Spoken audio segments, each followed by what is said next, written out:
Assalamualaikum warahmatullahi wabarakatuh. Bismillahirrahmanirrahim. Alhamdulillahirrabbilalamin. Wassalatu wassalamu ala sayyidina Muhammad wa ala alihi wa sahbihi ajma'in, amma ba'du. Di dalam Al-Quran kita temukan banyak sekali kisah-kisah. Dan kisah yang ada di Quran itu berarti adalah pilihan Allah Subhanahu wa taala. Jadi dari sekian kisah yang terjadi alam ini, Allah memilih kisah tersebut di dalam Al-Quran. Ini berarti bahwa kisah itu mempunyai makna yang dalam. Berarti juga banyak pelajaran yang bisa kita ambil. Nah, pada hari ini kita akan mengetengahkan kisah seseorang yang namanya disebut dalam hadis Habibun Najjar. Ini terdapat dalam surat Yasin ketika Allah berfirman, وَاضْرِبْ لَهُمْ مَثَلًا أَصْحَابَ الْقَرْيَةِ إِذْ جَاءَهَا الْمُرْسَلُونَ إِذْ أَرْسَلْنَا إِلَيْهِمُ اثْنَيْنِ فَكَذَّبُوهُمَا فَعَزَّزْنَا بِثَالِثٍ فَقَالُوا إِنَّا إِلَيْكُمْ مُرْسَلُونَ. وَاضْرِبْ لَهُمْ, O Muhammad, ceritakan kepada mereka. Siapa mereka? Orang Quraisy. Berarti orang Quraisy tahu tentang kisah ini. Kejadiannya di mana mereka tahu. Makanya Allah suruh ngisahkan. Jadi kata Allah, apa yang terjadi kepada mereka juga mungkin terjadi kepada kamu. Ya, Ashabal Qaryah enggak disebut di mana itu, tapi itu terjadi. Ija'al mursal, ketika Rasul sudah datang. Dua Rasul pertama, kemudian fa'azzazna bisalizin. Allah SWT tambah satu lah, jadi tiga. Fakadzabu, mereka membohongkan. Jadi memang kalau kita baca Al-Quran, setiap Nabi datang selalu apa? Ditolak. Dan kebanyakan yang nolak itu orang, bahasa Arabnya al-mala, orang elit. Ya, coba yang menolak Muhammad pertama Abu Jahal, Abu Lahab, Abu Sufyan, right? Orang-orang yang di bawah, mereka diam kena takut sampai itu. Jadi selalu yang menentukan di mana saja di suatu negeri itu mala. Mala itu kecil, elit, tapi bisa mempengaruhi, ya, karena malah yang menguasai media zaman sekarang ini, ya, uang dan sebagainya. Makanya Nabi ketika lagi berdakwah di hadapan tokoh-tokoh Quraisy, right, kemudian datang Abdullah bin Maktum, orang yang buta itu. Nabi agak memalingkan dan mesum, Allah ditegur kan. Jadi ijtihad Nabi memang betul bahwa kamu masuk Islam, kamu sendiri aja kan. Tapi kalau ini masuk Islam, itu ada pengaruh besar. Ya. Jadi itu memang kebiasaan. Jadi orang yang Nabi kal takdzib, membohongkan, itu kebiasaan. Manusia begitu. Right? Kemudian setelah tiga Rasul ini berdakwah, orang-orang itu daripada dia menerimanya, malah sekarang akan membunuhnya. Jadi sudah dikumpulkan orang, sudah di dalam satu tempat, mereka akan membunuh tiga nabi ini. Allah menceritakan dalam keadaan seperti itu, waja'a min aqsal madinati rajulun yas'a. Tiba-tiba seorang dari jauh. Aqsal Madinah artinya dari ujung kota. Yas'a artinya buru-buru, dia lari berarti. Right? Ini orang bukan nabi, bukan syekh, bukan ustaz. Tapi ketika mendengar suatu dakwah ditolak, malah akan dibunuh, hatinya tergugah. Bahwa ini kewajibanku juga. Maka dia lari. Cepat-cepat dia. Ketika sampai, bayangkan ini orang-orang jahat, para elit, dia enggak ada takut-takut. Qala ya qaumi ittabi'ul mursalin. I say, oh people, oh kaumku, ikutilah Rasul-Rasul ini. Ya, Rasul yang datang kepada kamu bukan untuk meminta donation, minta bantuan. Right? Ya. Kemudian dia menggunakan hujjah, dalil. Wa ma liya la a'budul ladzi fatarani. Bagaimana saya tidak menyembah kepada orang yang menciptakan aku? Jadi di sini juga kita di samping mengajak orang juga berusaha untuk mengetengahkan proof, dalil, untuk meyakinkan orang. Right? Akhirnya diambil juga orang itu. Ya, diambil termasuk yang akan dibunuh. Katanya cara mereka membunuh itu dimasukkan ke dalam lubang, tinggal kepalanya saja. Kemudian ditanya dia, apa kamu tetap mengikuti Rasul-Rasul ini? Gitu kan? Dia tidak berubah sama sekali. Makanya ketika Khabbab bin Arth di Mekah dan ketika Muslim diblokade, ketika Muslim dalam keadaan tertindas, dia semacam protes. Ya Rasulullah, bukankah kita dalam kebenaran? Kenapa Allah tidak nolong kita? Gitu kan? Maka Nabi menjawab dengan mengisahkan ini. Ya Khabbab, bersabarlah. Tahu gak? Orang dulu itu mereka dimasukkan dalam lubang tinggal kepala saja. Kemudian dikuliti. Dia tidak berubah. Artinya kamu belum seberapa. Tapi kata Nabi selalu memberikan hope, memberikan harapan. Insya Allah satu waktu kamu akan berjalan dari Mekah ke Sana'a, ke Yaman, dalam keadaan aman. Ini zaman amanan, berarti Islam akan sampai ke sana. Dibunuhlah, mati dia. Ketika mati, dia ngomong, qala ya laita qaumi ya'lamun. Andaikan kaumku tahu, andaikan kaumku melihat apa yang aku dapatkan sekarang. Bima ghafara li rabbi wa ja'alani minal mukramin. Mereka tahu aku diampuni Allah SWT dan aku telah ditempatkan atau di honor, dimuliakan oleh Allah Subhanahu wa taala. Right? Ya. So, apa pelajaran yang kita ambil dari kisah ini? Yang pertama, pentingnya kesabaran. Jadi, kalau kita berjalan di jalan Allah Subhanahu wa taala, berdakwah, kita akan mendapatkan suatu tantangan luar biasa. Dan dakwah yang paling berat adalah dakwah kepada keluarga. Right? Kalau keluarga itu tahu kita. Ya. Kemudian kerabat kita. Tapi kita mesti sabar. Ya, kadang-kadang kita kena melihat suatu kejanggalan, banyak di keluarga kita tidak mengikuti ajaran Islam. Ya. Kita diam saja. Kita ignore. Allah mengatakan kuntum khairu ummah. You are the best nation. Allah memuji umat kita ini. Ada orang berkata, ayah, but we are not, katanya. Tapi kita sekarang bukan best nation. Ayat. Kata ayahnya, coba teruskan ayatnya. Kuntum khairu ummatin ukhrijat linnas. Apa itu?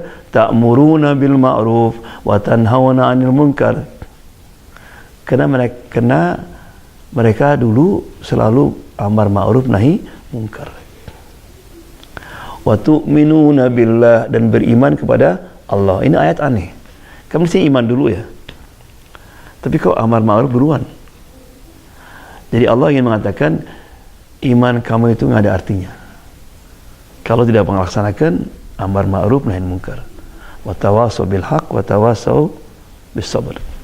Ya. Jadi Habib bin Najjar dia sampai mengorbankan dirinya. Tapi seberapa lama? Paling sejam 2 jam. Sabar. Right? Dan memang setelah itu dampaknya kuat. Banyak orang sekampung itu hampir masuk Islam. Melihat kejadian seperti itu. Dia mengorbankan satu. Right? Tapi dampaknya kuat sekali. Ya. Jadi makanya kita kadang-kadang mesti sabar. Ya, kita ini bukan yang kita hadapi, kadang-kadang kesabaran ini masalah income, masalah rizki. Orang kadang-kadang jual agama, jual diri, jual muka, hanya untuk berapa sih?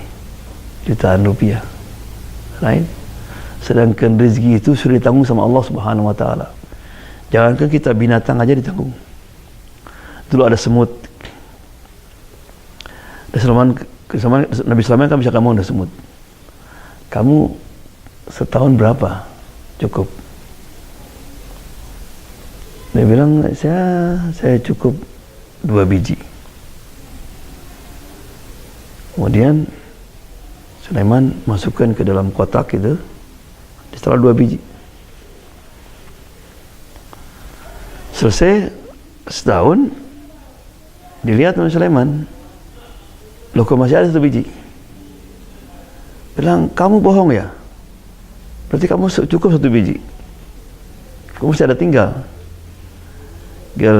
Sulaiman, ketika aku di luar, di mana Allah yang menanggung saya nggak takut, nggak ragu, karena Dia Razzaq. Ya, jadi tapi ketika kamu masukkan saya ke dalam kotak, sekarang kamu yang nanggung kan? Saya takut kamu lupa. Maka akhirnya saya sehari makan, sehari puasa. Makanya tinggal saya 1, subhanallah. Itu keyakinan semut kepada Allah Subhanahu wa taala, ya. Itu pelajaran yang pertama. Ya, sabar dalam berdakwah. Kemudian cepat-cepat merespon panggilan Allah Subhanahu wa taala. Cepat-cepat merespon ya untuk membela kebenaran. Ya. Coba orang itu begitu mendengar ada 3 rasul yang datang dan akan dibunuh, wajah min aqsal madinati rajulun yas'a cepat-cepat dia. Ya. Kita juga demikian. Makanya Allah memuji para sahabat itu karena mereka kalau masalah kebenaran, masalah kebaikan ingin yang pertama. Was-sabiquna as-sabiqun ulaikal muqarrabun. Mereka selalu bermusabaqah, berlomba-lomba. Coba bayangkan Rasulullah SAW pergi ke Makkah untuk umrah. Berarti sahabat semua pakai baju umrah. Membawa perkas perang. Karena waktu itu Makkah masih dikuasai oleh Quraisy, berarti untuk masuk minta izin. Dikirimlah Utsman. Rupanya Utsman kembali lambat, udah 3 hari. Kemudian diisukan Utsman dibunuh. Maka Nabi marah. Di bawah pohon dia, ya. Kemudian memberikan pengumuman, siapa yang mau membeatku untuk membayar darahnya Utsman. Itu para sahabat pada lari, ingin yang pertama, menjamah tangan Rasulullah SAW. Kalau kita gimana sekarang? Untuk apa? Berapa dibayarnya? Mereka langsung, sehingga oleh Allah dipuji. Innal ladzina yubayyi'unaka innama yubayyi'una Allah yadullah fawqa aydihim. Hai Muhammad, sebetulnya orang yang membeatmu itu membeat aku. Tanganku di atas tangan mereka. Dalam ayat yang lain Allah ridho. Laqad radiyallahu 'anil mu'minina id yubayyi'unaka. Allah ridho dengan perbuatan orang-orang mukmin ketika mereka membeatmu. Berarti kalau Allah ridho apa? Garansi jannah. Jadi sekitar 1.200 sahabat itu sahabat semua pasti akan jannah. Ya. Allah mengatakan fa'alima ma fi qulubihim, aku tahu apa yang ada dalam hati mereka. Ketika membeat kamu enggak tahu siapa yang benar enggak. Tapi aku tahu Muhammad, mereka semuanya ikhlas untuk kamu. Ya. Oleh karena itu maka Allah SWT dalam ayat lain mengatakan radhiyallahu anhum wa radu anhu. Allah ridho dengan mereka dan mereka juga ridho. Kenapa? Mereka selalu kalau ada masalah kebenaran, masalah amal baik, ingin yang jadi pertama. Ya. Yang ketiga pelajaran kita ambil adalah selalu kita dalam kita berdakwah harus menggunakan dalil. Jadi jangan dari otak kita. Makanya kalau kita baca surat Luqman, ketika Luqman bernasihat kepada anaknya, itu Luqman mengatakan wa wassaynal insana biwalidayhi. Ketika dia ingin menyuruh anaknya untuk berbuat baik kepada orang tua, dia bilang Allah mewasiatkan kamu harus lebih bakti kepada orang tua. Tidak mengatakan, nah, mesti berarti orang tua ya. Karena si anak akan tertanam dalam benaknya, ini adalah perintah Allah Subhanahu wa taala. Jadi ketika saya itu berbakti, berbuat pada orang tua atas perintah Allah Subhanahu wa taala. Sama seperti kalau kita menyuruh anak kita untuk pakai hijab. Right? Ya, jangan, oh kamu kan muslim pakai hijab. Ya, akhirnya banyak orang pakai hijab karena tradisi.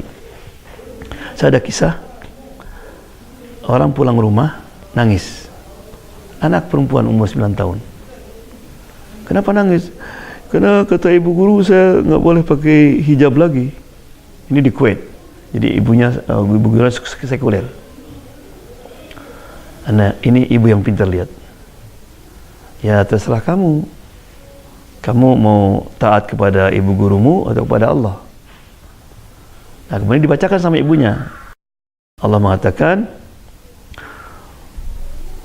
ya ayuhan nabiyyu qul li azwajika wa banatika wa nisa'il mu'minin yudnina 'alaihinna min jalabi bihinna. Itu surat Ahzab ayat 59 kalau tidak salah. Allah mengatakan, hei Nabi, katakanlah kepada istri-istrimu, kepada anak-anak perempuanmu, dan kepada semua perempuan-perempuan mukmin, hendaklah mereka pakai jilbab. Ini ayat tentang jilbab, artinya dari sini kan pakai rapih. Tentang hijab, itu di surat An-Nur ayat 30. Ayat wala yubdina zinatahunna illa ma dhahara minha.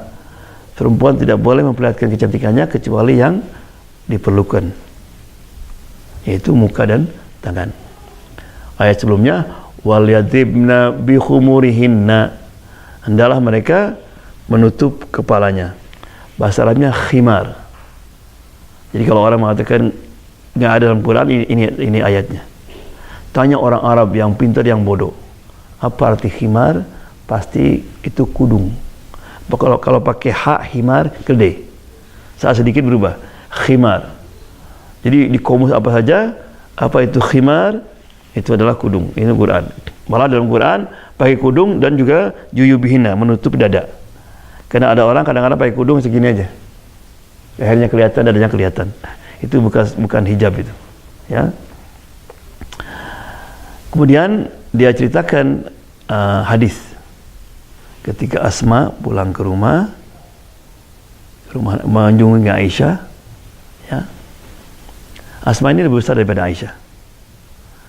Dia sudah balik sekarang.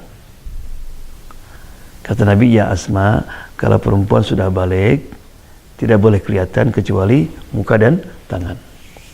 Jadi ini sama ibu diterangkan kepada anaknya dengan dalil. Bayangkan si anak tuh mikir-mikir semalamannya, pakai enggak, taat sama ibu guru, taat sama Allah. Akhirnya pagi-pagi bangun dia pakai hijab. Begitu masuk sekolah, ibu guru lihat, bukan main marahnya. Kamu anak bandel, nggak mau ikuti peraturan sekolah, pokoknya dicemoohkan gitu. Tiba-tiba nangis si anak.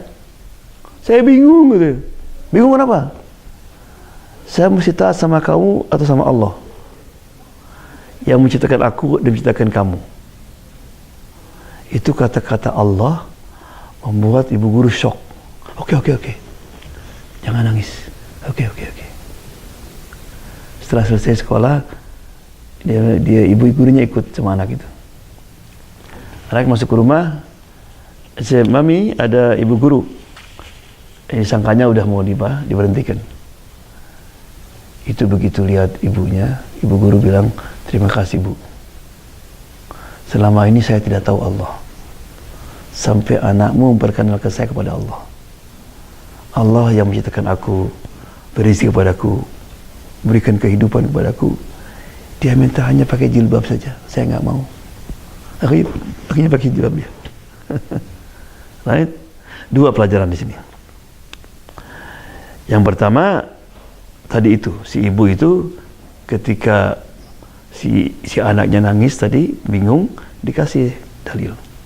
Sehingga si anak yakin sekarang. Ini perintah Allah Subhanahu wa taala, bukan tradisi. Yang kedua, Nabi mengatakan barang siapa yang berusaha untuk mencari keridhaan Allah, Allah akan ridho dengannya dan membuat orang lain ridho. Si anak mencari keridhaan Allah, akhirnya apa? Si ibu juga dapatkan keridhaan Allah Subhanahu wa taala. Kemudian pelajaran yang keempat kita ambil dari kisah ini, ya, pentingnya mempunyai hati yang bersih. Ya, dari rasa dengki, benci. Makanya dakwah itu harus dengan cinta. Meskipun kita tidak senang dengan perbuatannya, jangan kita merasa suci kemudian menjatuhkan dia. Coba bayangkan Habibun Najjar, kan? Orang itu mengkuliti dia, membunuh dia, menyiksa dia. Begitu dia meninggal, bukannya ya Allah, jangan lupa itu yang menyiksa saya itu. Subhanallah. Malah dia minta sama Allah dalam hadis, ya, untuk hidup lagi. Ingin ngasih tahu kepada orang-orang itu. Mudah-mudahan orang-orang itu sadar pengalaman saya ini. Subhanallah, nggak ada benci. Ini penting sekali dalam dakwah. Ya, kita kadang-kadang sesama muslim aja benci. Right? Ini dengan musuh. Right? Qala ya laita qaumi ya'lamun. Andaikan kaumku tahu, insya Allah mereka sadar. Right? So never, tidak boleh dalam Islam ini kita mempunyai rasa dendam. Ya. Yang terakhir, bahwa setiap suatu perbuatan itu ada akibatnya. Ya. Akibat orang-orang yang durhaka yang membunuh para itu, Allah ceritakan dalam Quran, wa ma anzalna ala qaumi min ba'di min jundim minas samai wa ma kunna munzilin in kanat illa sayhatan wahidah fa idahum qamidun.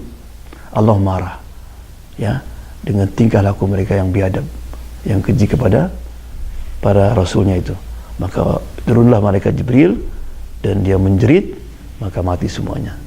Ya, jadi kadang-kadang kita suka, di mana sih Allah? Sekarang misalnya orang-orang di Gaza, ya, orang bingung. Allah ada. Allah lebih kasih kepada kita. Ya, Allah kadang-kadang sengaja kalau ingin mengangkat orang sampai betul-betul dia merasakan kepedihannya. Seperti emas untuk dijadikan anting atau untuk necklace itu mesti dibakar dulu, kan, ya. Tapi setelah itu dia matang. Dan juga, ya, apa yang terjadi di Gaza sekarang ini adalah subhanallah, itu membuktikan tentang intan surullah yang surkum. Kalau kita bela Allah, Allah akan belamu. Ya, katanya pasukan Qassam itu di antara kriteria yang dipilih itu mereka yang selalu tidak ketinggalan salat subuh di masjid, yang dekat dengan Allah Subhanahu wa taala. Kemudian sekarang ini secara moral, politik mereka menang. Dan mereka hanya bunuh tentara. Dan ketika mereka akan mengirim roket, dikasih tahu dulu. Nggak ada kisah ada anak kecil, perempuan terbunuh. Sekarang sudah 800 yang jadi korban. Ya, ini mudah-mudahan adalah tanda bahwa syiar Islam itu akan naik. Ya, itulah kisah Habibun Najjar. Mudah-mudahan ada manfaatnya. Wabillahi taufiq wal hidayah. Wassalamualaikum warahmatullahi wabarakatuh.